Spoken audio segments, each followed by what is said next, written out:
Please subscribe and press the bell icon to get latest updates of নির্ঝরের স্বপ্ন। আপনারা শুনছেন কাহানি।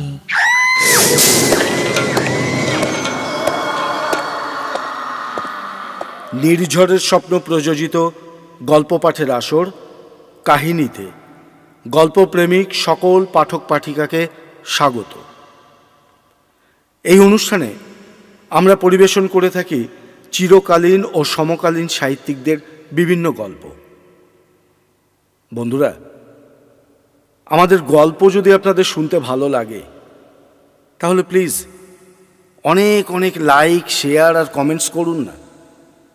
আর সাথে আমাদের চ্যানেলটা সাবস্ক্রাইব করে আপনার মতো একজন শ্রোতার সাথে আমাদেরকে সাহিত্যের বন্ধনে আবদ্ধ হওয়ার সুযোগ করে দিন।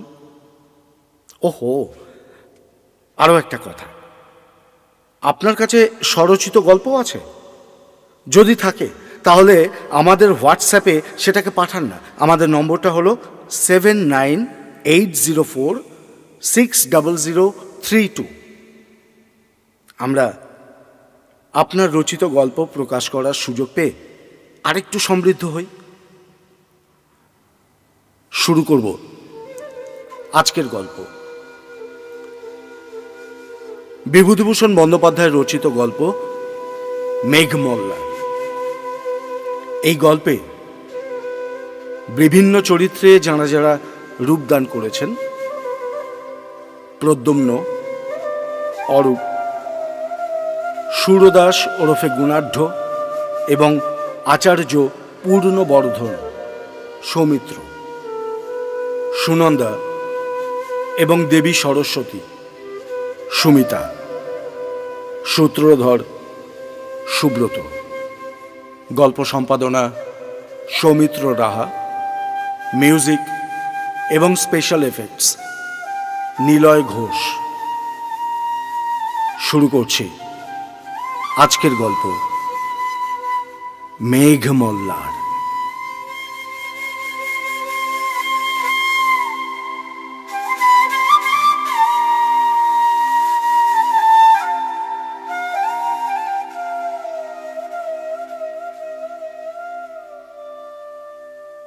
দশপারমিতার মন্দিরে সেদিন যখন সাপুরের খেলা দেখবার জন্য অনেক মেয়ে পুরুষ মন্দির প্রাঙ্গণে একত্র হয়েছিল, তারই মধ্যে প্রদ্যুম্ন প্রথমে লোকটিকে দেখে।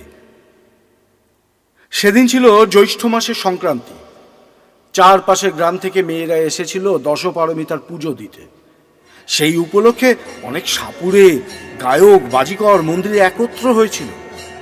অনেক মালাকার নানা রকমের সুন্দর সুন্দর ফুলের গয়না গড়ে মেয়েদের কাছে বেচবার জন্য এনেছিল। একজন শ্রেষ্ঠী মগধ থেকে দামি শাড়ি, রেশমি শাড়ি এনেছিল বেচবার জন্য। তারই দোকানে ছিল সেদিন মেয়েদের খুব ভিড়। প্রদ্যুম্ন শুনেছিল জ্যৈষ্ঠ সংক্রান্তির উৎসব উপলক্ষে পারমিতার মন্দিরে একজন বিখ্যাত গায়ক আর বীণ বাজিয়ে আসবেন। সে মন্দিরে গিয়েছিল তাঁরই সন্ধানে। সমস্ত দিন ধরে খুঁজেও কিন্তু প্রদ্যুম্ন তাকে ভিড়ের মধ্যে থেকে বার করতে পারেনি। সন্ধ্যের কিছু পূর্বে মন্দিরের উঠোনে একজন সাপুরে অদ্ভুত অদ্ভুত সাপের খেলা দেখাতে আরম্ভ করলে, আর তারই চারিধারে অনেকগুলো কৌতুকপ্রিয়া মেয়ে জমে গেল। ক্রমে ক্রমে সেখানে খুবই ভিড় হয়ে উঠল। প্রদ্যুম্ন সেখানে দাঁড়িয়ে গেল বটে, কিন্তু তার মন সাপ খেলার দিকে আদৌ ছিল না। সে ভিড়ের মধ্যে প্রত্যেক পুরুষ মানুষকে মনোযোগের সঙ্গে লক্ষ্য করছিল, যদি চেহারায় বা হাবে ভাবে বীণ বাজিয়ে ধরা পড়েন। অনেকক্ষণ ধরে দেখবার পর তার চোখে পড়ল একজন প্রৌঢ় ভিড়ের মধ্যে তার দিকেই চেয়ে দাঁড়িয়ে আছেন। তার পরনে অতি মলিন আর জীর্ণ পরিচ্ছদ। কি জানি কেন প্রদ্যুম্নর মনে হলো এই সেই গায়ক। প্রদ্যুম্ন লোক ঠেলে তাঁর কাছে যাবার উদ্যোগ করতেই তিনি হাত উঁচু করে প্রদ্যুম্নকে ভিড়ের বাইরে যেতে ইঙ্গিত করলেন। বাইরে আসতেই প্রৌঢ় তাকে জিজ্ঞাসা করলেন, আমি অবন্তীর গাইয়ে সুরদাস। তুমি আমাকে খুঁজছিলে না? প্রদ্যুম্ন একটু আশ্চর্যই হলো। তার মনের কথা ইনি জানলেন কি করে? সসম্ভ্রমেই জানালো, হ্যাঁ, আমি আপনাকেই খুঁজছিলাম। তুমি আমার অপরিচিত নও। তোমার পিতার সঙ্গে একসময় আমার যথেষ্ট বন্ধুত্ব ছিল। আমি কাশী গেলেই তোমার পিতার সঙ্গে দেখা না করে আসতাম না। তোমাকে ছেলেবেলায় দেখেছি, তোমার বয়স তখন খুব কম। আপনি এখানে এসে কোথায় আছেন? নদীর ধারে একটা ভাঙা মন্দির আছে, জানো? হ্যাঁ জানি। ওখানে একজন সন্ন্যাসী পূর্বে থাকতেন না? তিনি এখনো ওখানেই আছেন। তুমি যে কোনো একদিন ওখানে গিয়ে আমার সঙ্গে দেখা করো। তুমি এখানে কোথায় থাকো? আমি এখানকার বিহারে পড়ি। 3 বছর আছি। আপনি মন্দিরে কতদিন থাকবেন? সে তোমাকে আমি বলবো, তুমি এরই মধ্যে একদিন যেও। আচ্ছা। প্রদ্যুম্ন প্রণাম করে বিদায় নিল। বেঁচে থাকো বাবা। সন্ধে তখনও হয়নি। মন্দিরটা যে ছোট পাহাড়ের উপর ছিল, তারই দুপাশে ঢালু রাস্তা বেয়ে মেয়েরা উৎসব থেকে সবাই বাড়ি ফিরছিল। প্রদ্যুম্নর চোখ যেন কার সন্ধানে একবার মেয়েদের ভিড়ের মধ্যে ইতস্তত একটু ধাবিত হলো। পরেই সে আবার তাদের পেছনে ফেলে একেবারে দ্রুত পদে নামতে লাগল। আচার্য শীলব্রত অত্যন্ত কড়া মেজাজের মানুষ। একেই তিনি প্রদ্যুম্নের মধ্যে অন্যান্য ছাত্রদের চেয়ে বেশি চঞ্চলতা আর কৌতুকপ্রিয়তা লক্ষ্য করে তাকে একটু বেশি শাসনের মধ্যে রাখতে চেষ্টা করেন। তার উপরে সে রাত করে বিহারে ফিরলে আর রক্ষে থাকবে? বাঁক ফিরতেই বাঁ পাশের পাহাড়ের আড়ালটা সরে গেল। সেদিকটা ছিল খোলা। প্রদ্যুম্ন দেখল দূরে নদীর ধারে মন্দিরটা চূড়া দেখা যাচ্ছে। চূড়ার মাথার উপরকার ছায়াচ্ছন্ন আকাশ বেয়ে ঝাপসা ঝাপসা পাখির দল ডানা মেলে বাসায় ফিরছিল। আরও দূরে একখানা সাদা মেঘের প্রান্ত পশ্চিম দিকের পড়ন্ত রোদে সিঁদুরের মতো রাঙা হয়ে আসছিল। চারিধারে তার শীতজ্জল মেঘের কাঁচুলি হালকা করে টানা। হঠাৎ পিছন থেকে প্রদ্যুম্নের কাপড় ধরে কে ঈষৎ টানল। কে? প্রদ্যুম্ন পিছন ফিরে চাইতেই যে কাপড় ধরে টেনেছিল তার চোখে কৌতুকের বিদ্যুৎ খেলে গেল। সে কিশোরী। তার দোলন চাপা রং আর ছিপছেপে দেহটি বেড়ে, নীল শাড়ি ঘুরিয়ে ঘুরিয়ে পরা, নতুন কেনা একছড়া ফুলের মালা তার খোঁপাটাতে জড়ানো। প্রদ্যুম্ন বিস্ময়ের স্বরে বলে উঠল, কখন তুমি এসছিলে সুনন্দা? আমি তোমাকে এত খুঁজলাম, কই দেখতে পেলাম না তো। প্রথমটা কিশোরীটির মুখ লজ্জায় লাল হয়ে উঠল। তারপরে সে একটু অভিমানের সুরে জানান দিল, আমাকে খুঁজতে যেন এসেছিলে আর কি। যত রাজ্যের সাপুড়ে আর বাজিকরদের মুখের দিকে চেয়ে চেয়ে ঘুরছিলে, সে কি আর আমি দেখিনি? সত্যি বলছি সুনন্দা, তোমাকে খুঁজেছি। নামবার সময় খুঁজেছি, এর আগেও খুঁজেছি। তুমি কাদের সঙ্গে এলে? এমন সময় দেখা গেল একদল মেয়ে পাহাড়ের উপর থেকে সেই পথেই নেমে আসছে। সুনন্দার দিকে চোখ পড়তেই সে তক্ষুনি হঠাৎই প্রদ্যুম্নকে পেছনে ফেলে দ্রুত পদে নামতে লাগলো। পিছনেই একদল অপরিচিতা মেয়ে। এই অবস্থায় আর সুনন্দার অনুসরণ করাটা সঙ্গত হবে না ভেবে সে প্রথমটা খানিক্ষণ চুপ করে দাঁড়িয়ে রইল। তারপর হতাশা মেশানো ক্রোধে ঘাড় উঁচু করে সে সদর্পে লাফিয়ে লাফিয়ে পথ চলতে লাগল। সন্ধ্যের ঈষৎ অন্ধকার কখন মিলিয়ে গিয়েছে। অন্ধকারটাই তরল থেকে তরলতর হতে হতে হঠাৎ কখন জ্যোৎস্নায় পরিণত হয়েছে। অন্যমনস্ক প্রদ্যুম্ন সেটা মোটেই খেয়াল করেনি।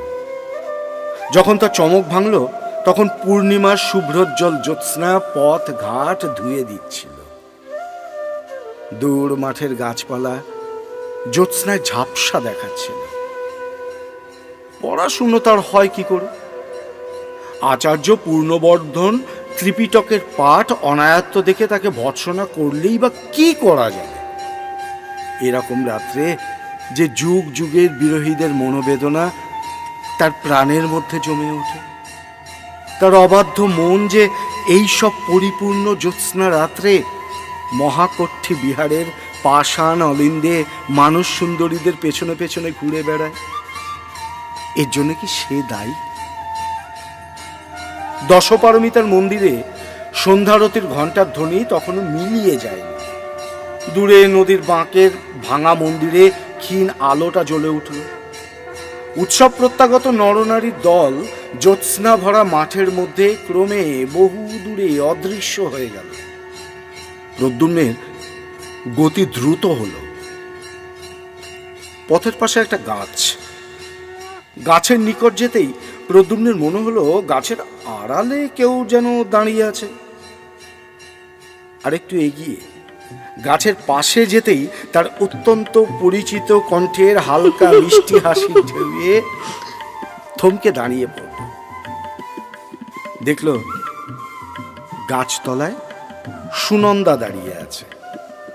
গাছের পাতার ফাঁক দিয়ে চিকচিকে জ্যোৎস্নার আলো পড়ে তার সর্বাঙ্গে আলো আধারে জাল বুনেছে। প্রদ্যুম্ন চাইতেই সুনন্দা ঘাড় দুলিয়ে বলে উঠল, আর একটু হলেই বেশ হতো, গাছের তলা দিয়ে চলে যেতে, অথচ আমায় দেখতে পেতে না। না, তার দেখবো কেন? ভারী হয়েছে গাছতলায় লুকিয়ে, আর না দেখতে পেলেই বাকি। আমি তোমার ওপর ভারী রাগ করেছি সুনন্দা, সত্যি বলছি। দোষ করবে নিজে, আবার রাগও করবে নিজে। সেদিন কি কথা বলেছিলে মনে আছে? তা না, যত রাজ্যের সাপুড়ে আর বাজিকর, মাগো ওদের কাছে চাও কি করে? এমন ময়লা কাপড় পরে আমি ওদের ত্রিসীমানায় যাইনি। তুমি বড় মানুষের মেয়ে, তোমার কথাই আলাদা। কিন্তু কথাটা কি ছিল বলছিলে? যাও, আর মিথ্যে ভানে দরকার নেই। কি কথা মনে করে দেখো। সেদিন বললে না? ও, বুঝতে পেরেছি, সেই বাঁশি। ভেবে দেখো বলেছিলে কিনা। আমি দুপুরবেলা থেকে মন্দিরে এসে বসে আছি, আর তুমি এলে কত বেলা করে। তার উপর যাও। আচ্ছা সুনন্দা, যদি তুমি আমায় দেখতেই পেয়েছিলে তো ডাকলে না কেন? আমি কি একা ছিলাম? দুপুরবেলায় আমি একা এসেছিলাম বটে, কিন্তু তখন তো আর তুমি আসনি। তারপর আমাদের গায়ের মেয়েরা সব চলে এলো, কি করে ডাকবো বলো? আচ্ছা, ধরে নিলাম আমারই দোষ। তবে তুমি যে বারবার সাপুড়ে আর বাজিকরদের কথা বলছো, সাপুড়ে আর বাজিকরদের আমি খুঁজিনি। শুনেছিলাম অবন্তী থেকে একজন বড় বিন বাজিয়ে আসবেন। তুমি তো জানো আমার অনেক দিন থেকে বিন শেখবার খুব ইচ্ছে, তাই তাঁরই সন্ধানে ঘুরছিলাম। তার দেখাও পেয়েছি। হ্যাঁ, তিনি এখানকার নদীর ধারে দেউলে থাকেন। ও, ভালো কথা। তোমার বাবা কোথায়? বাবা বাবা তো 3-4 দিন হলো কৌশাম্বে গিয়েছেন মহারাজের ডাকে। ও তাই? তাই আমি ভাবছি এত রাত পর্যন্ত সুনন্দা। চুপ চুপ, তোমার কি এতটুকু কাণ্ডজ্ঞান নেই? এখনই যে সব আরতি দেখে লোক ফিরবে। এবার কিন্তু তোমার বাবা এলে বলে দেব। দিও বলে, এমনি আমি মন্দিরে আরতি পর্যন্ত থাকি, সেটা তিনি জানেন। প্রদ্যুম্ন সুনন্দার সুগঠিত পুষ্পপল্লব দক্ষিণ বাহুটি নিজের হাতের মধ্যে বেষ্টন করে নিলে। তারপর বললে, আচ্ছা থাক, বলে দেব না। ঠিক তো? হ্যাঁ, চলো সুনন্দা, চলো, তোমায় বাঁশি শোনাই। আমার সঙ্গেই আছে। সত্যি বলছি, তোমায় শোনাবার জন্যই এনেছিলাম। তবে ওকে খুঁজছিলাম বিনটা ভালো করে শিখব বলে। নদীর ধারে এসে প্রদ্যুম্ন বড় নিরুৎসাহ হয়ে পড়ল। সে বাঁশি বাজালো বটে, কিন্তু সে যেন ভাষা ভাষা, সুরের সঙ্গে তাতে তার প্রাণের কোনো যোগই রইল না। তারা দুজনে নির্জনে আরো কতবারই বসেছে। প্রদ্যুম্নের বাঁশি শুনতে সুনন্দা ভালোবাসত বলে প্রদ্যুম্ন যখনই বিহার থেকে বাইরে আসত, বাঁশিটি সঙ্গে আনত। প্রদ্যুম্নের বাঁশির অলস স্বপ্নময় সুরের মধ্যে দিয়ে কতদিন উভয়ের অজ্ঞাতে রোদ ভরা মধ্যাহ্ন গিয়ে সন্ধ্যার অন্ধকারে নেমে এসেছে। কিন্তু দুজনে এক হলে প্রদ্যুম্নের এরকম নিরুৎসাহ ভাব তো সুনন্দা আর কখনো লক্ষ্য করেনি। কি জানি কেন প্রদ্যুম্নর বারবার মনে আসছিল সেই জীর্ণ পরিচ্ছদ পরা অদ্ভুত দর্শন গায়ক সুরদাসের কথা। তাদের বিহারের কলাবিদ ভিক্ষু বসুব্রতের আঁকা জড়ার চিত্রের মতোই লোকটা কেমন কুশ্রী লোলচর্ম শীর্ণ দর্শন। পুরাতন পুঁথির ভূর্জপত্রের মতো ওর পরিচ্ছদের কেমন একটা অপ্রীতিকর মেটে লাল রং। তার পরদিন সকালেই প্রদ্যুম্ন নদীর ধারের ভাঙা মন্দিরে গেল। সেটা দেবমূর্তি বহুদিন অন্তর্হিত, সমস্ত গায়ে বড় বড় ফাটল, সাপখোপের বাস। নিকটবর্তী গ্রামবাসীরা সেদিকে বড় একটা কেউ আসত না। একজন আজীবক সন্ন্যাসী আজ প্রায় 7-8 মাস হলো সেখানে এসে বাস করছেন। তার 2-4 অনুগত ভক্ত মাঝে মাঝে আসতো যেত বলে মন্দিরের পথ আজকাল অপেক্ষাকৃত ভালো আছে। অর্ধ অন্ধকার মন্দিরের মধ্যে প্রদ্যুম্নের সঙ্গে সুরদাসের সাক্ষাৎ হলো। তিনি প্রদ্যুম্নকে দেখে খুব আনন্দ প্রকাশ করলেন। তারপর বললেন, আরে এসেছো? আচ্ছা আচ্ছা, খুব ভালো খুব ভালো। চলো বাইরে গিয়ে বসি, এখানে বড় অন্ধকার। বাইরে গিয়ে সুরদাস আলোতে প্রদ্যুম্নের মুখ ভালো করে দেখলেন। তারপর যেন আপন মনেই বলতে লাগলেন, হবে, তোমার দ্বারাই হবে, আমি তা জানতাম। প্রদ্যুম্ন সুরদাসের মূর্তি দূর থেকে দেখে যে অস্বাচ্ছন্দ্য অনুভব করছিল, তার নিকটে এসে কিন্তু প্রদ্যুম্নের সে ভাব একেবারে কেটে গেল। সে লক্ষ্য করল সুরদাসের মুখশ্রী একটু কুদর্শন হলেও প্রতিভাব্যঞ্জক। সুরদাস বললে, আমি ভাবছিলাম তুমি আজ আসবে। আচ্ছা, তোমার পিতা তো একজন প্রসিদ্ধ গায়ক ছিলেন, তুমি নিজে কিছু শিখেছ? এই একটু আধটু বাঁশি বাজাতে পারি। হ্যাঁ, পারা তো উচিত। তোমার বাবাকে জানতো না এমন লোক এদেশে খুব কম আছে। প্রতি উৎসবেই কৌশাম্বী থেকে তোমার বাবার নিমন্ত্রণপত্র আসতো। হ্যাঁ, আমি শুনেছি তুমি নাকি বাঁশিতে বেশ মেঘমল্লার আলাপ করতে পারো। আগে বিশেষ যে কিছু জানি তা নয়, যা মনে আসে তাই বাজাই। তবে মেঘমল্লার মাঝে মাঝে বাজিয়েছি। কই দেখি দেখি, তুমি কেমন শিখেছ? বাঁশি সবসময় প্রদ্যুম্নের কাছে থাকত। কখন কোন সময় সুনন্দার সঙ্গে দেখা হয়ে পড়ে বলা তো যায় না। প্রদ্যুম্ন বাঁশি বাজাতে শুরু করল। তার পিতা তাকে বাল্যকালে যত্ন করে রাগ রাগিনী শেখাতেন। তাছাড়া সঙ্গীতে প্রদ্যুম্নের একটা স্বাভাবিক ক্ষমতাও ছিল। তার আলাপ অতি মধুর হল।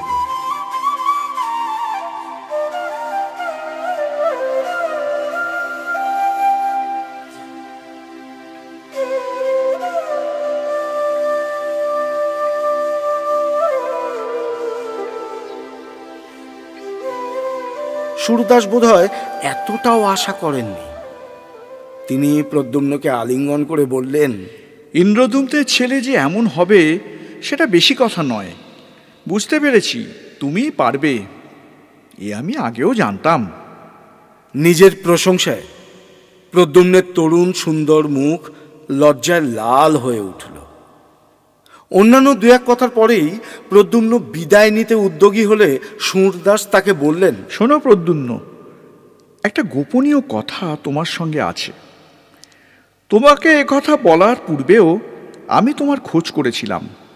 তোমাকে পেয়ে খুব ভালোই হয়েছে, কথাটা তোমাকে বলি। কিন্তু তার আগে তোমাকে একটা প্রতিজ্ঞা করতে হবে যে এ কথা তুমি কারুর কাছে প্রকাশ করবে না। প্রদ্যুম্ন অত্যন্ত বিস্মিত হল। এই প্রৌঢ়ের সঙ্গে তার মোটে একদিনের আলাপ, এমন কি গোপনীয় কথা ইনি তাকে বলবেন? সে বলল, কি কথা না শুনে আমি কি করে? তুমি ভেবো না, কোনো অনিষ্টজনক ব্যাপার হলে আমি তোমাকে বলতাম না। কি কথা জানবার জন্য প্রদ্যুম্নের অত্যন্ত কৌতূহল হল। সে প্রতিজ্ঞা করল সুরদাসের কথা কারো কাছে প্রকাশ করবে না। সুরদাস গলার স্বর নামিয়ে বলতে লাগলেন, নদীর ওই বড় বাঁকে যে ঢিবিটা আছে জানো, তার সামনেই বড় মাঠ। ওই ঢিবিটায় বহু প্রাচীনকালে সরস্বতী দেবীর মন্দির ছিল। শুনেছি এদেশের যত বড় বড় গায়ক ছিলেন, শিক্ষা শেষ করে সকলেই আগে ওই মন্দিরে এসে দেবীর পুজো দিয়ে তুষ্ট না করে ব্যবসা আরম্ভ করতেন না। সে অনেক দিন আগের কথা। তারপর মন্দির ভেঙে চুরে ওই দাঁড়িয়েছে। ওই ঢিবিতে বসে আষাঢ়ী পূর্ণিমার রাতে মেঘমল্লার নিখুঁতভাবে আলাপ করলে সরস্বতী দেবী স্বয়ং গায়কের কাছে আবির্ভূতা হন। এ সংবাদ এদেশে কেউ জানে না। আষাঢ়, শ্রাবণ, ভাদ্র এই 3 মাসে 3 পূর্ণিমায় প্রতিবার তাকে আনতে পারা যায়। তার বরে গায়ক সঙ্গীতে সিদ্ধ হয়। তার বরে সঙ্গীত সংক্রান্ত কোনো বিষয় তখন গায়কের কাছে অজ্ঞাত থাকে না। তবে একটা কথা আছে, যে গায়ক বর প্রার্থনা করবে সে অবিবাহিত হওয়া চাই। তা আমি বলছিলাম, সামনের পূর্ণিমায় তুমি আর আমি এই বিষয়টা চেষ্টা করে দেখব। তুমি কি বলো? সুরদাসের কথা শুনে প্রদ্যুম্ন অবাক হয়ে গেল। তা কি করে হয়? আচার্য বসুব্রত কলাবিদ্যা সম্বন্ধে উপদেশ দিতে দিতে অনেকবারই বলেছেন, কলার অধিষ্ঠাত্রী দেবী সরস্বতীর যে মূর্তি হিন্দুরা কল্পনা করেন সেটা নিছক কল্পনাই, তার সঙ্গে বাস্তবের কোনো সম্পর্ক নেই। সত্য সত্য তাঁকে দেখতে পাওয়া যায়, এ কি সম্ভব? প্রদ্যুম্ন চুপ করে রইল। সুরদাস একটু ব্যগ্রভাবে জিজ্ঞাসা করলেন, এতে কি তোমার অমত আছে? সেজন্যে না, কিন্তু আমি ভাবছিলাম এটা কি করে সম্ভব।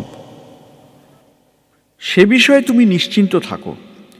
এর সত্যতা তুমি নিজের চোখে দেখো।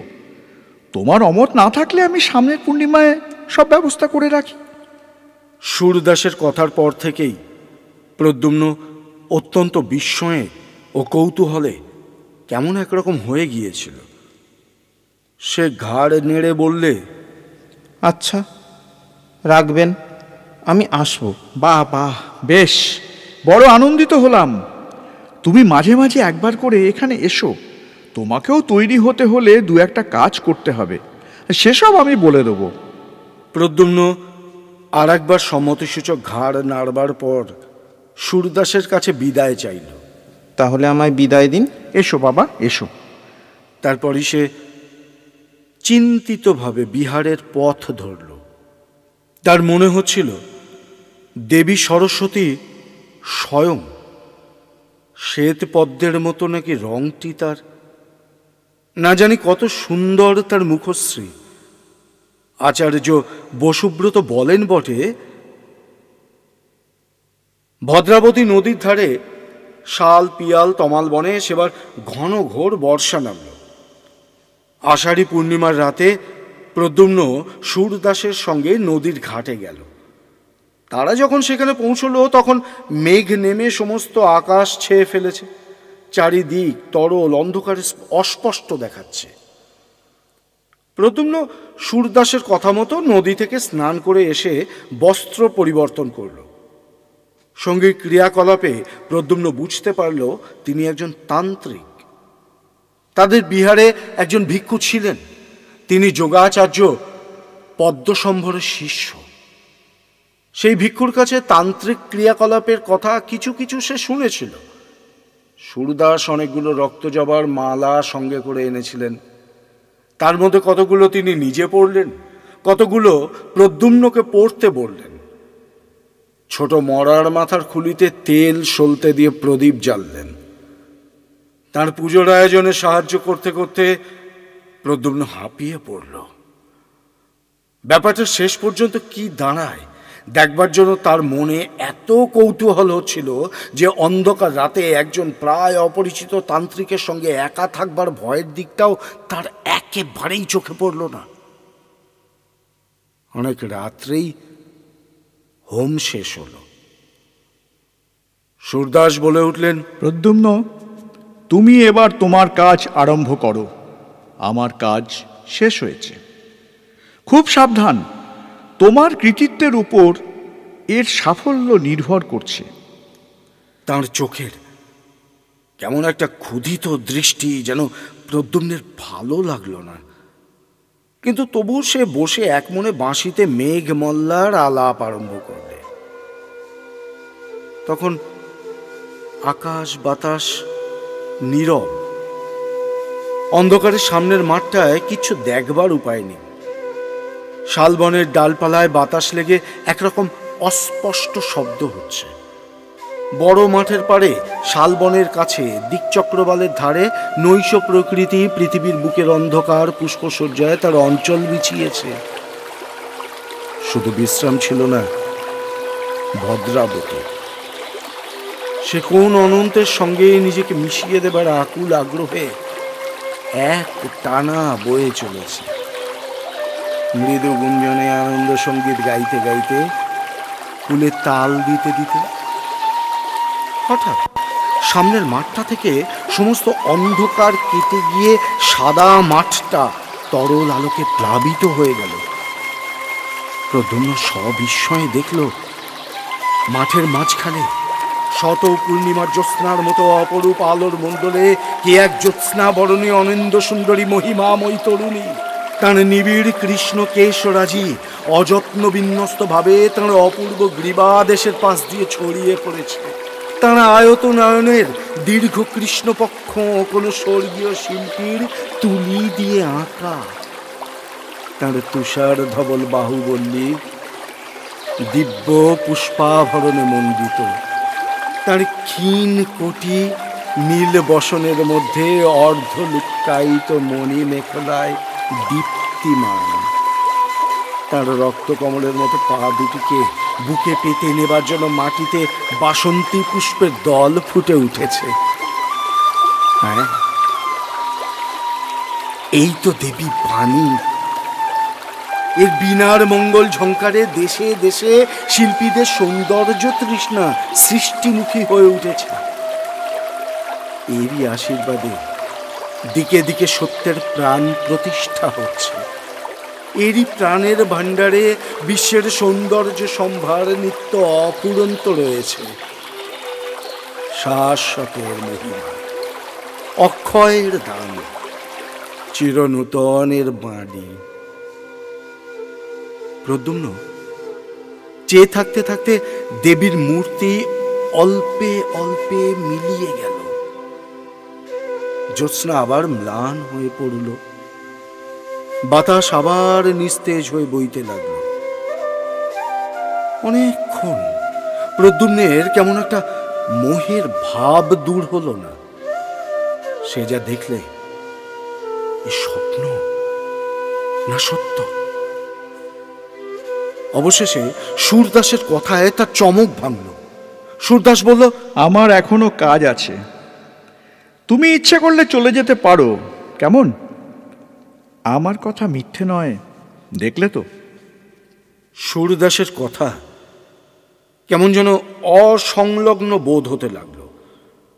তার মুখের দিকে চেয়ে প্রদ্যুম্ন দেখলে তার চোখ দুটো যেন অর্ধ অন্ধকারের মধ্যে জ্বলজ্বল করছে। তার কাছ থেকে বিদায় নিয়ে সে যখন বিহারের দিকে রওনা হলো, পূর্ণিমা চাঁদকে তখন মেঘ প্রায় ঢেকে ফেলেছে। একটু আধটু জ্যোৎস্না যা আছে তা কেমন হলদে রঙের। গ্রহণের সময় জ্যোৎস্নার এরকম রং সে কয়েকবার দেখেওছে। মাঠ খুব বড়, পার হতে অনেকটা সময় লাগলো। তারপর মাঠ ছাড়িয়ে বড় বনটা আরম্ভ হলো। খুব ঘন বন, শাল দেবদারু গাছের ডালপালা নিবিড় হয়ে জড়াজড়ি করে আছে, মধ্যে অন্ধকারও খুব। পাছে রাত ভোর হয়ে যায় সেই ভয়ে সে খুব দ্রুত পদে যাচ্ছিল। যেতে যেতে তার চোখে পড়ল বনের মধ্যে এক স্থান দিয়ে যেন খানিকটা আলো বেরোচ্ছে। প্রথমে সে ভাবলো গাছের পাতার ফাঁক দিয়ে জ্যোৎস্না এসে পড়ে থাকবে, কিন্তু ভালো করে লক্ষ্য করে দেখে সে বুঝলো যে সেই আলো জ্যোৎস্নার আলোর মতো নয়, বরং কৌতূহল অত্যন্ত হওয়াতে পথ ছেড়ে সে বনের মধ্যে ঢুকে পড়ল। যে পিপ্পল গাছের সারির ফাঁক দিয়ে আলো আসছিল, তার কাছে গিয়ে গাছের গুঁড়ির ফাঁক দিয়ে উঁকি মেরে প্রদ্যুম্ন অবাক হয়ে দাঁড়িয়ে রইল।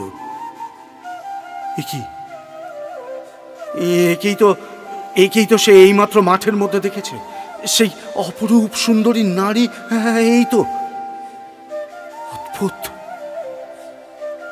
সে দেখল যাকে এইমাত্র মাঠের মধ্যে দেখেছে, সেই অপরূপ দ্যুতিশালিনী নারী বনের মধ্যে চারিধারে ঘুরে বেড়াচ্ছেন। জোনাকি পোকার হুল থেকে যেমন আলো বের হয়, তার সমস্ত অঙ্গ দিয়ে তেমনি একরকম স্নিগ্ধ জলা আলো বেরোচ্ছে। অনেক দূর পর্যন্ত বন সে আলোয় উজ্জ্বল হয়ে উঠেছে। আরো একটু নিকটে গিয়ে সে লক্ষ্য করলে তার আয়ত চক্ষু দুটি অর্ধ নিমিলিত, যেন কেমন নেশার ঘুরে তিনি চারিপাশে হাত রে পার হবার পথ খুঁজে বেড়াচ্ছেন। কিন্তু তা না পেয়ে পিপ্পল গাছগুলো চারিধারে চক্রাকারে ঘুরছেন। তার মুখশ্রী অত্যন্ত বিপন্নের মতো। হঠাৎই প্রদ্যুম্নর বড় ভয় হলো। সে ভাবল মাঠে সরস্বতী দেবীর দর্শন থেকে আর এ পর্যন্ত সমস্ত ঘটনাটা আগা গোড়া ভৌতিক। এই নিশীথ রাত্রে শালের বনে, নইলে এ কি কাণ্ড! সে আর সেখানে মোটেই দাঁড়ালো না। বন থেকে বার হয়ে দ্রুত হাঁটতে হাঁটতে যখন সে বিহারের উদ্যানে এসে পৌঁছালো, ম্লান চাঁদ তখন কুমার শ্রেণীর পাহাড়ের পিছনে অস্ত যাচ্ছে। ভোর রাত্রে শয্যায় শুয়ে ঘুমিয়ে পড়ে সে স্বপ্ন দেখল। ভদ্রাবতীর গভীর কালো জলের তলায় রাতের অন্ধকারে কে এক দেবী পথ হারিয়ে ফেলেছেন। তিনি যত উপরে উঠবার চেষ্টা করছেন, জলের ঢেউ তাকে ততই বাধা দিচ্ছে। নদীর জলে তার অঙ্গের জ্যোতি ততই নিভে আসছে, অন্ধকার ততই তার চারপাশে গাঢ় হয়ে আসছে। নদীর মাছগুলো তার কোমল পা দুখানি ঠুকরে রক্তাক্ত করে দিচ্ছে। ব্যথিত দেহ, বিপন্ন দেবীর দুঃখ দেখে একটা বড় মাছ দাঁত বার করে হিংস্র হাসি হাসছে। মাছটার মুখ গায়ক সুরদাসের মতো। প্রদ্যুম্ন ভোরে উঠেই আচার্য পূর্ণবর্ধনের কাছে গিয়ে সুরদাসের সঙ্গে প্রথম দেখার দিন থেকে গত রাত্রি পর্যন্ত সমস্ত ব্যাপারটা খুলে বলল। আচার্য পূর্ণবর্ধন বৌদ্ধ দর্শনের অধ্যাপক ছিলেন।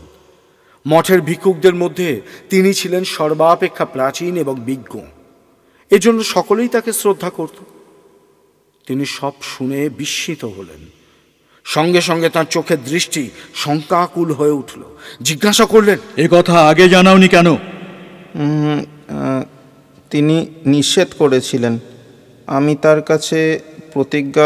বুঝেছি, তবে এখন বলতে এসেছো কেন? এখন আমার মনে হচ্ছে আমি কার যেন কি অনিষ্ট করেছি। এইরকম একটা কিছু ঘটবে তা আমি জানতাম। পদ্মসম্ভর আর তার কতকগুলো কাণ্ডজ্ঞানহীন তান্ত্রিক শিষ্য দেশের ধর্মকর্ম লোপ করতে বসেছে। স্বার্থসিদ্ধির জন্য এরা না করতে পারে এমন কোনো কাজই নেই। আর আমি বেশ দেখছি প্রদ্যুম্ন, তোমার এই অবাধ্যতা, অযথা কৌতুকপ্রিয়তাই তোমার সর্বনাশের মূল হবে। তুমি কাল রাত্রে অত্যন্ত অন্যায় কাজ করেছ। তুমি দেবী সরস্বতীকে বন্দিনী করার সহায়তা করেছ। এবার প্রদ্যুম্নের বিস্মিত হবার পালা। তার মুখ দিয়ে কোনো কথা বার হলো না। পূর্ণবর্ধন বললেন, এই সব কুসংসর্গ থেকে দূরে রাখার জন্যেই আমি বিহারের কোনো ছাত্রকে বিহারের বাইরে যাবার অনুমতি দিইনি। কিন্তু যাক, তুমি ছেলে মানুষ, তোমারই বা দোষ কি? আচ্ছা, এই সুরদাসকে দেখতে কিরকম বলো দেখি? প্রদ্যুম্ন সুরদাসের আকৃতি বর্ণনা করল। পূর্ণবর্ধন বললেন, আমি জানি তুমি যাকে সুরদাস বলছো তার নাম সুরদাস নয়, বা তার বাড়ি অবন্তীতেও নয়। সে হচ্ছে প্রসিদ্ধ কাপালিক গুণাঢ্য। কার্যসিদ্ধির জন্য তোমার কাছে মিথ্যা নাম বলেছে। কিন্তু আপনি যে বলেছেন। সেই ইতিহাস বলছি শোনো। নদীর ধারে যে সরস্বতী মন্দিরের ভগ্নস্তূপ আছে, ওটা হিন্দুদের একটা অত্যন্ত বিখ্যাত তীর্থস্থান। প্রায় 200 বৎসর পূর্বে একজন তরুণ গায়ক ওখানে থাকতেন। তখন মন্দিরের খুব সমৃদ্ধির অবস্থা ছিল না, কিন্তু প্রবাদ এই যে সে গায়কটি মেঘমল্লারের এমন সিদ্ধ ছিল যে আষাঢ়ী পূর্ণিমার রাতে তার আলাপে মুগ্ধা হয়ে দেবী সরস্বতী স্বয়ং তার কাছে আবির্ভূতা হতেন। সেই থেকে ওই মন্দির এক প্রসিদ্ধ তীর্থস্থান হয়ে ওঠে। সে গায়ক মারা যাওয়ার পরেও কিন্তু পূর্ণিমার রাতে সিদ্ধ গায়ক মল্লার আলাপ করলেই দেবী যেন কোন টানে তার কাছে এসে পড়েন। এই গুণাঢ্য একবার অবন্তীর প্রসিদ্ধ গায়ক সুরদাসের সঙ্গে ওই ঢিবিতে উপস্থিত ছিল। সুরদাস মেঘমল্লার সিদ্ধ ছিলেন। তার গানে নাকি সরস্বতী দেবী তার সম্মুখে আবির্ভূতা হয়ে তাকে বর প্রার্থনা করতে বলেন। সুরদাস প্রার্থনা করেন তিনি যেন দেশের সঙ্গীতজ্ঞ ব্যক্তিদের মধ্যে শ্রেষ্ঠ আসন প্রাপ্ত হন। সরস্বতী দেবী তাকে সেই বরই দেন। তারপর দেবী যখন গুণাঢ্যকে বর প্রার্থনার কথা বলেন, তখন সে দেবীর রূপে মুগ্ধ হয়ে তাকেই প্রার্থনা করে বসে। সরস্বতী দেবী বলেছিলেন তাকে পাওয়া নির্গুণের কাজ নয়। সে নামে গুণাঢ্য হলেও কার্যত তার এমন কোনো কলাতেই নিপুণতা নেই যে তাকে পেতে পারে। অনেক জীবন ধরে সাধনার প্রয়োজন। সরস্বতী দেবী অন্তর্হিত হওয়ার পর মূর্খ গুণাঢ্যের মোহ আরও বেড়ে যায়, আর সেই সঙ্গে সঙ্গে দেবীর উপর তার অত্যন্ত রাগ হয়। সে তন্ত্রোক্ত মন্ত্র বলে দেবীকে বন্দিনী করার উপযুক্ত তান্ত্রিক গুরু খুঁজতে থাকে। আমি জানি সে এক সন্ন্যাসীর কাছে তন্ত্রশাস্ত্রে উপদেশ নিত। সন্ন্যাসী কিছুদিন পরে তার তন্ত্র সাধনার হীন উদ্দেশ্য বুঝতে পেরে তাকে দূর করে দেন। এসব কথা এদেশের সকল প্রাচীন লোকেই জানেন। আমি অনেক দিন তারপর গুণাঢ্যের আর কোনো সংবাদ জানতাম না। ভেবেছিলাম সে দেশ থেকে চলে গিয়েছে, কিন্তু এখন তোমার কথা শুনে আমার মনে হচ্ছে কাল রাতে সে কৃতকার্য হয়েছে বোধ হয়। এতদিন ওই উদ্দেশ্যেই সে কোথাও তন্ত্র সাধনা করছিল। যাক, তুমি এখনই গিয়ে সন্ধান করো মন্দিরে সে আছে কিনা, থাকে যদি আমায় সংবাদ দিও। প্রদ্যুম্ন সেখানে আর এক মুহূর্তও দাঁড়ালো না। সে ছুটে গিয়ে বিহারের উদ্যানে পড়ল। তখন রোদ বেশ ফুটে উঠেছে। যেতে যেতে সে দেখল উদ্যানের এক প্রান্তে একটা বড় আম গাছের ছায়ায় চিত্রকর ভিক্ষু বসুব্রত হরিণ চর্মের আসনে বসে বোধহয় কি আঁকছেন, কিন্তু তার মুখে অতৃপ্তি আর অসাফল্যের একটা চিহ্ন আঁকা। প্রদ্যুম্ন যা ভেবেছিল তাই ঘটল। মন্দিরে গিয়ে সে দেখল সেখানে কেউ নেই। গুণাঢ্য তো নেই, সেই আজীবক সন্ন্যাসী পর্যন্ত নেই। দু একটা জবাগুপানের ঘট, আগুন জ্বালবার জন্য সংগৃহীত কিছু শুকনো কাঠ মন্দিরের মধ্যে এদিক ওদিক ছড়ানো পড়ে আছে।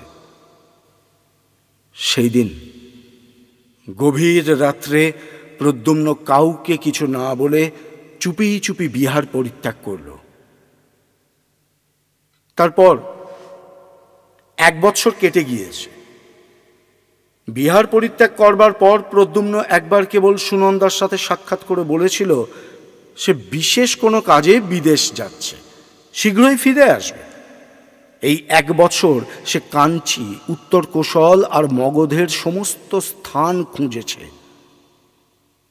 কোথাও গুণাঢ্যের সন্ধান পায়নি। তবে বেড়াতে বেড়াতে কতগুলি কৌতূহলজনক কথা তার কানে গিয়েছে। মগধের প্রসিদ্ধ ভাস্কর মিহির গুপ্ত রাজার আদেশ মতো ভগবান তথাগতের মূর্তি তৈরি করতে আদিষ্ট হয়েছিলেন। 1 বৎসর পরিশ্রম করে তিনি যে মূর্তি গড়ে তুলেছেন, তার মুখশ্রী এমন রূঢ় ও ভাবহীন হয়েছে যে তা বুদ্ধের মূর্তি কি মগধের দুর্দান্ত দস্যু দমনকের মূর্তি তা সে দেশের লোকই ঠিক করে বুঝতে পারছে না। তক্ষশিলার বিখ্যাত দার্শনিক পণ্ডিত যমুনাচার্য মীমাংসা দর্শনের ভাষ্য প্রণয়ন করতে নিযুক্ত ছিলেন। হঠাৎ তার নাকি এমন দুর্দশা ঘটেছে যে তিনি আর সূত্রের অর্থ করে উঠতে না পেরে আবার বৈদিক ব্যাকরণের সুবন্ত প্রকরণ থেকে পড়তে আরম্ভ করেছেন। মহাকোঠী বিহারের চিত্রবিদ্যা শিক্ষক ভিক্ষ বসুব্রত বুদ্ধ ও সুজাতা নামক তাঁর চিত্রখানা বৎসরাবধি চেষ্টা করেও মনের মতো করে এঁকে উঠতে না পেরে বিরক্ত হয়ে এদিক ওদিক একেবারে ছেড়ে দিয়ে সম্প্রতি নাকি শাকুন শাস্ত্রের চর্চায় অত্যন্ত উৎসাহ দেখাচ্ছেন। একদিন প্রদ্যুম্ন সন্ধান পেলে উরুবিল্ল গ্রামের কাছে একটা নির্জন স্থানে একজন গোচিকিৎসক এসে বাস করছেন। তাঁর চেহারার বর্ণনার সঙ্গে সুরদাসের আকৃতির অনেকটা মিল হলো। আর তখনই সে গ্রামে গিয়ে অনেককে জিজ্ঞাসা করলে, কিন্তু গোচিকিৎসকের সন্ধান কেউ দিতে পারল না। সেদিন ঘুরতে ঘুরতে অবসন্ন অবস্থায় উরুবিল্ল গ্রামের প্রান্তের একটা বড় বট গাছের ছায়ায় সে বসেছে। সন্ধ্যা তখনও নামেনি, ঝিরঝিরে বাতাসে গাছের পাতাগুলো নাচছে। পাশে মাঠে পাকা শস্যের শীষগুলো সোনার মতো চিকমিক করছে। একটু দূরে একটা ডোবার মতো জলাশয়, বিস্তর কুমুদ ফুল ফুটে আছে, অনেক বন হংস তার জলে খেলা করছে। সামনেই একটু দূরে একটা ছোট পাহাড়, পাহাড়ের গায়ে একটা ঝর্ণা। পাহাড়ের নিচে এক জায়গায় ঝর্ণার জল খানিকটা আটকে গিয়ে ওই ডোবার মতো জলাশয়টা তৈরি করেছে। প্রদ্যুম্নের হঠাৎ চোখ পড়ল, পাহাড়ের গা বেয়ে ধাপে ধাপে ঘট কক্ষে এক স্ত্রীলোক নেমে আসছেন। দেখে তার মনে কেমন সন্দেহ হওয়াতে সে একটু এগিয়ে গেল। ডোবার একদিকের উঁচু পাড়ে গিয়ে দেখেই তার মাথাটা যেন ঘুরে উঠল। এই তো তিনি, ভদ্রাবতীর তীরে শালবনে ইনি তো পথ হারিয়ে ঘুরছিলেন। মাঠের মধ্যে জ্যোৎস্না রাতে একেই তো দেখেছিল, তবে তার অঙ্গের সে জ্যোতির এক কণাও আর নেই, পরনে অতি মলিন এক বস্ত্র, কিন্তু সেই চোখ, সেই সুন্দর গঠন।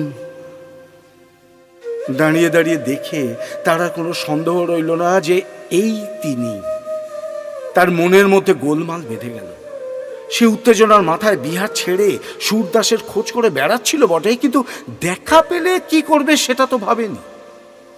কাজেই সে একরকম লুকিয়েই সেখান থেকে চলে এলো। রোজ রোজ সন্ধ্যায় প্রদ্যুম্ন এসে বট গাছটার তলায় বসে। রোজ সন্ধ্যার আগে দেবী পাহাড়ের গায়ের পথ বেয়ে নেমে আসেন, আবার সন্ধ্যার সময় ঘট কক্ষে ধাপে ধাপে উঠে চলে যান। রোজ বসে বসে দেখে। এরকম ভাবে কিছুদিন কেটে গেল। একদিন প্রদ্যুম্ন মাঠের গাছতলায় চুপ করে বসে আছে। সেই সময় দেবী জলাশয়ে নামলেন। সেও কি ভেবে ডোবার এদিকের পাড়ের দিকে দাঁড়ালো। দেখলে দেবী ঘট নামিয়ে রেখে কুমুদ ফুল সংগ্রহে বড়ই ব্যস্ত। একটা বড় ফুল জলাশয়ের এপারের দিকে এগিয়ে বেশি জলে ফুটেছিল। তিনি সেটা সংগ্রহের জন্য খানিকটা বৃথা চেষ্টা করবার পর চোখ তুলে অপর পারে প্রদ্যুম্নকে দেখতে পেয়ে হঠাৎ একটু অপ্রতিভের হাসি হাসলেন। তারপর হাসি মুখে তার দিকে চেয়ে বললেন, ফুলটা আমায় তুলে দেবে? দি, যদি আপনি এক কাজ করেন। কি বলো? আমায় কিছু খেতে দেবেন? আমি সমস্ত দিন কিছু খাইনি। আরে, তা এতক্ষণ বলনি কেন?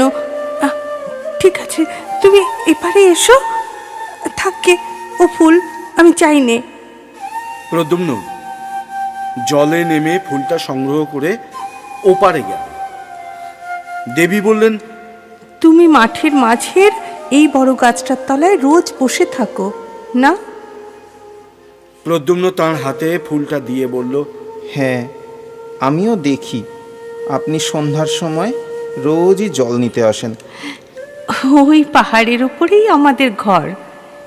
এসো এসো আমার সঙ্গে, তোমায় খেতে দিয়ে গে।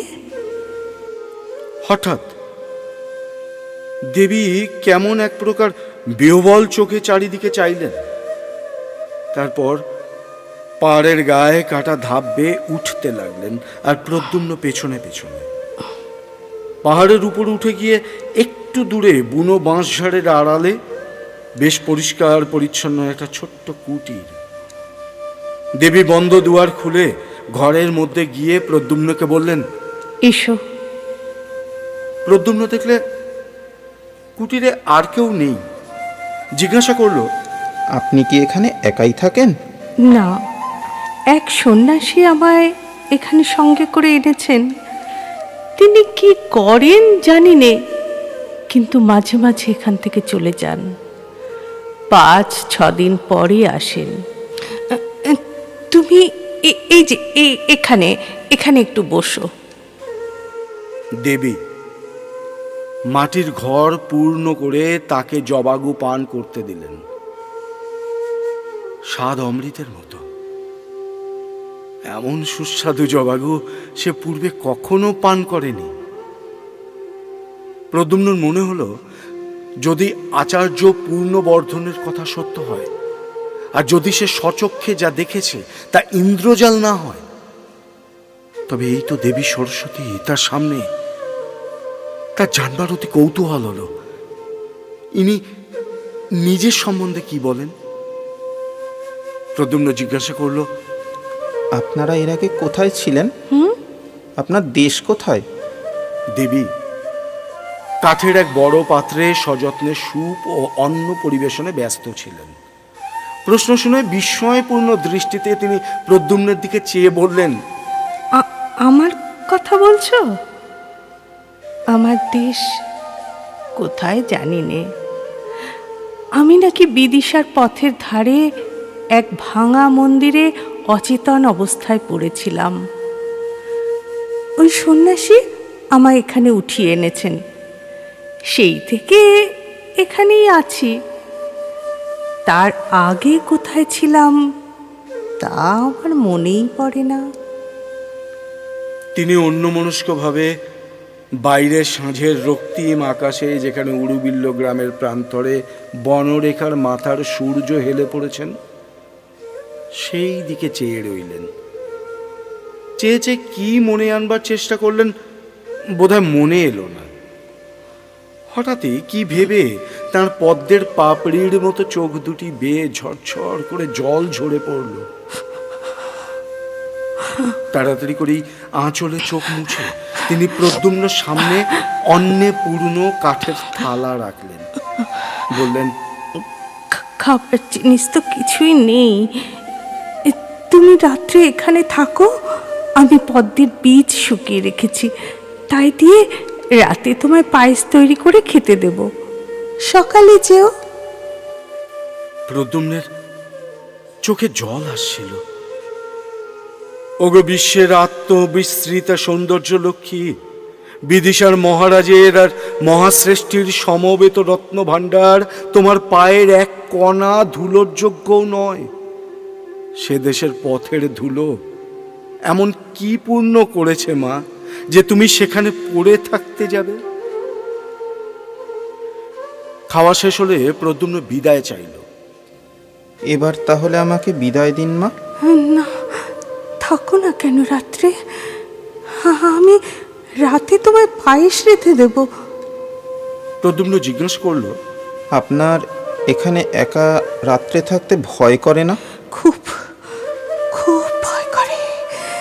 ওই ভিতের বনে অন্ধকারে কি যেন নড়ে, ভয়ে আমি দৌড় খুলতে পারিনি।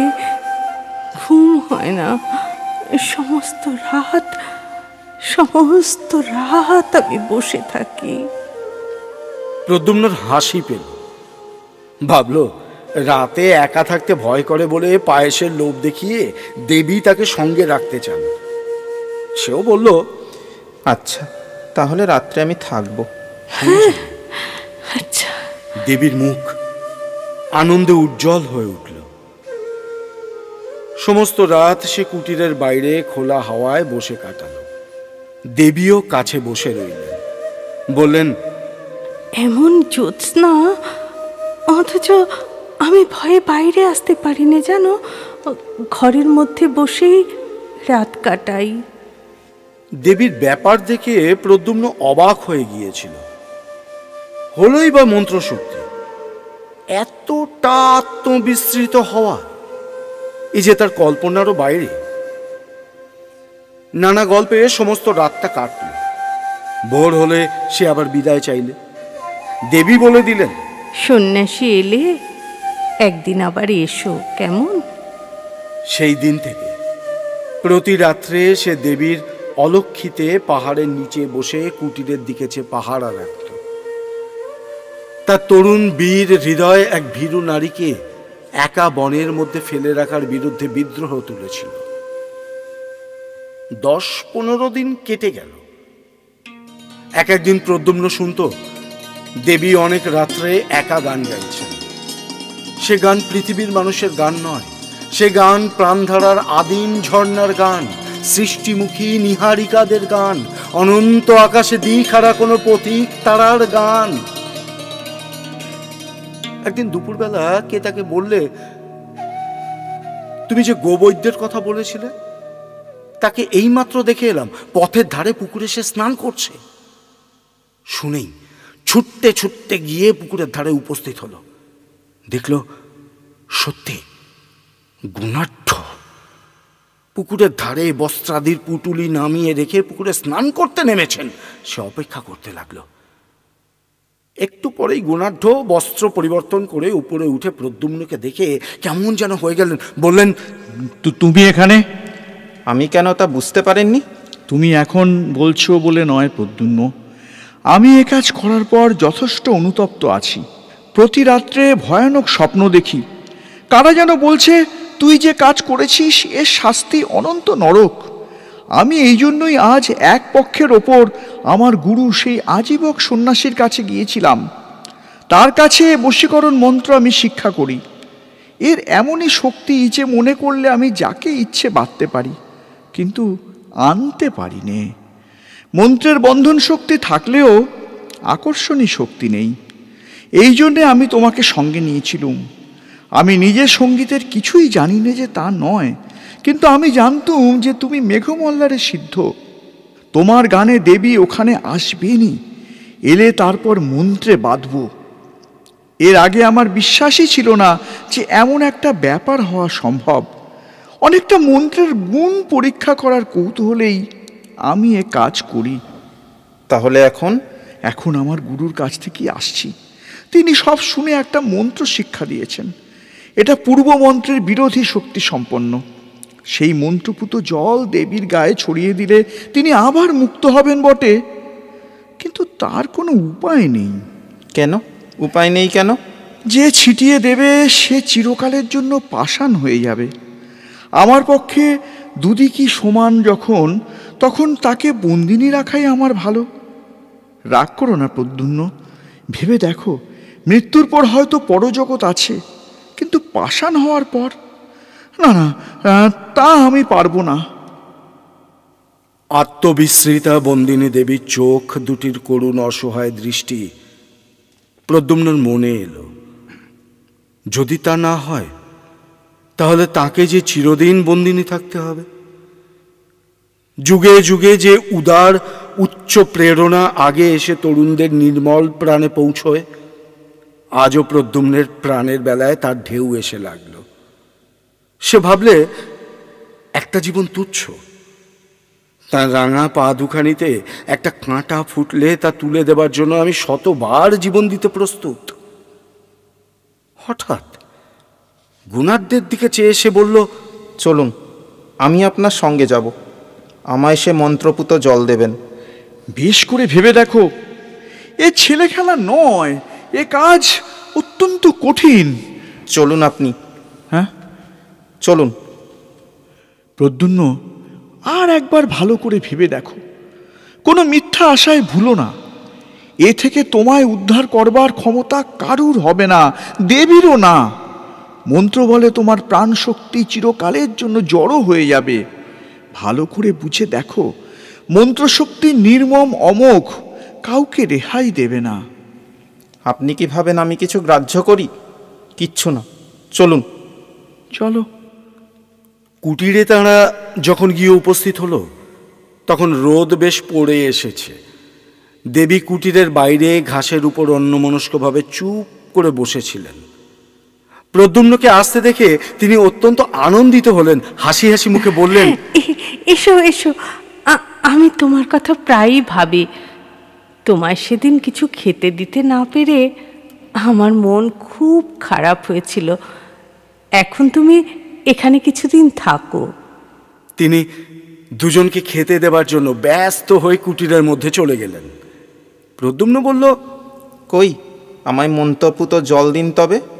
সত্যি তাহলে তুমি এতে প্রস্তুত? আমায় আর কিছু বলবেন না, জল দিন। দেবী কুটিরের মধ্যে আহারের স্থান করে দুজনকে খেতে দিলেন। আহারাদি যখন শেষ হলো, তখন সন্ধ্যার আর বেশি দেরি নেই। বেতস বনে ছায়া নেমে আসছে। রাঙা সূর্য আবার উড়ুবিল্ল গ্রামের উপর ঝুলে পড়েছে। গোধূলির আলোয় দেবীর মুখপদ্মে অপরূপ শ্রী ফুটে উঠল। তারপর তিনি ঘট কক্ষে প্রতিদিনের মতো নিচের ঝর্ণায় জল আনতে নেমে গেলেন।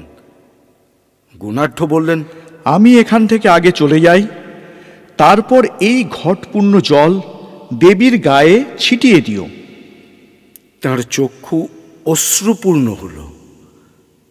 আবেগ ভরে তিনি প্রদ্যুম্নকে আলিঙ্গন করে বললেন, আমি কাপুরুষ, আমার সে সাহস নেই, নইলে।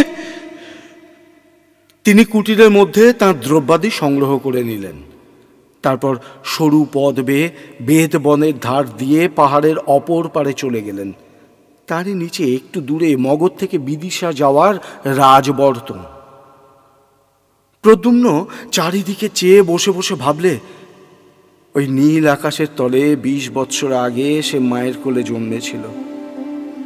তার সে মা বারাণসীতে তাদের গৃহটিতে বসে বাতায়ন পথে সন্ধ্যার আকাশের দিকে চেয়ে হয়তো প্রবাসী পুত্রের কথাই ভাবছেন। মায়ের মুখখানি একবারটি শেষবারের জন্য দেখতে তার প্রাণ আকুল হয়ে উঠল। ওই পূব আকাশের নবমী চাঁদ কেমন উজ্জ্বল হয়েছে।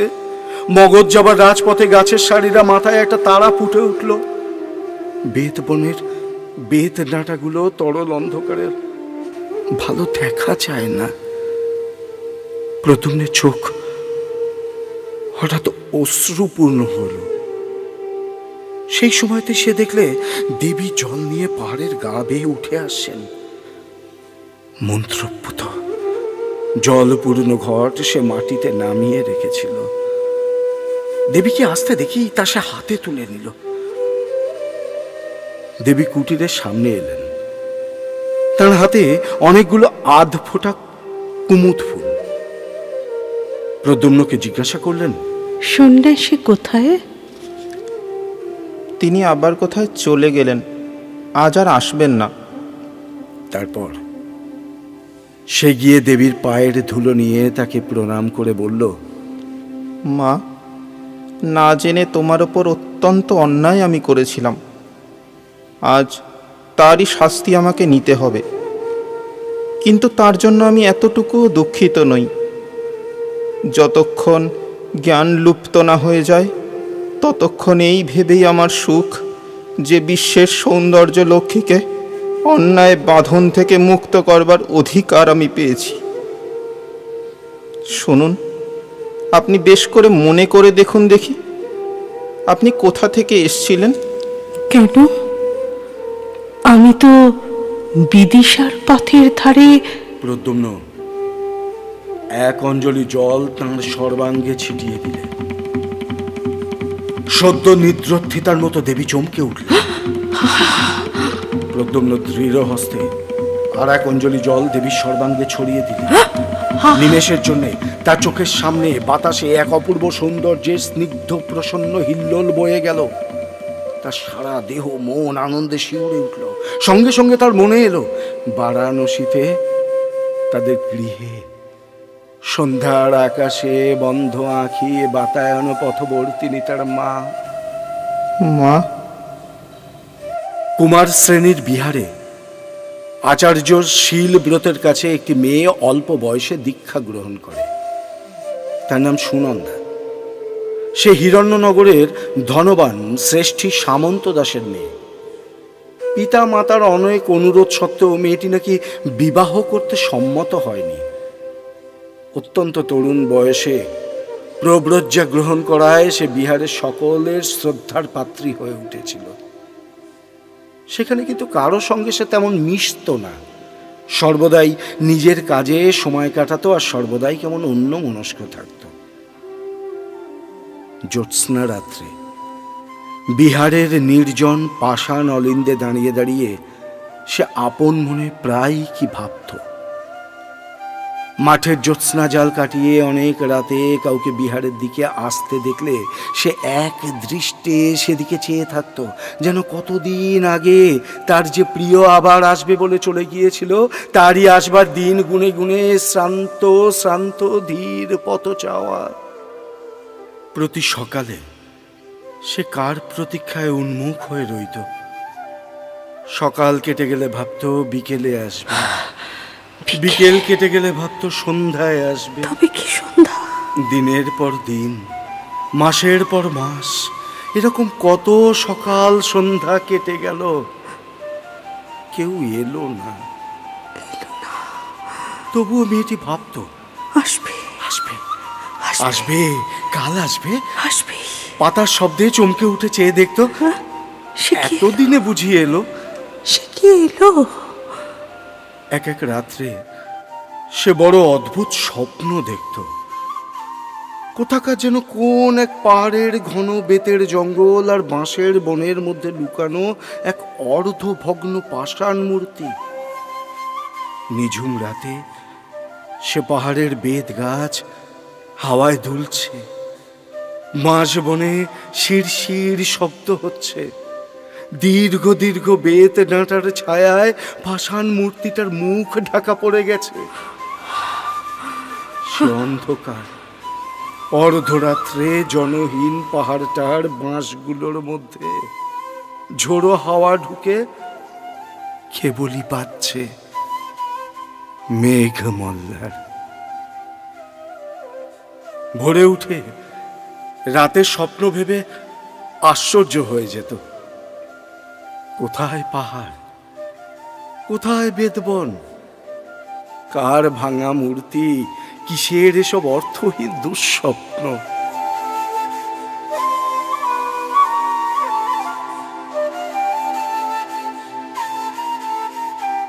শুনছিলেন বিভূতিভূষণ বন্দ্যোপাধ্যায়ের লেখা গল্প মেঘ মল্লার।